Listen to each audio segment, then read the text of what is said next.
આજે મારી એક નમ્ર વિનંતી છે કે 2017માં જે પાણી છોડ્યું હતું એથી પણ વધારે પાણી છોડવું પડે એમ છે.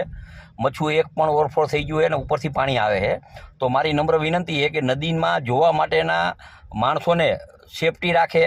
જે ગામ અત્યારે 15-20 ગામ જે ખાલી કરવાના એના છોકરાઓને બૈરાઓ બધાને વ્યવસ્થા કરી દીધી છે. અણિયારી, બરાર અને વ્યવસ્થિત રીતે પશુને નુકસાન ન થાય, માણસને નુકસાન થાય. આ 15 કલાક સુધી આ પાણી જે હાલશે એને બરાબર આપણે ધ્યાન રાખી અને કોઈ પણ માણસને નુકસાન ન થાય. અને જોવા માટે આપણે જે બધા નદી ઉપરને જે જઈએ એ બરાબર સેફટી રાખજો.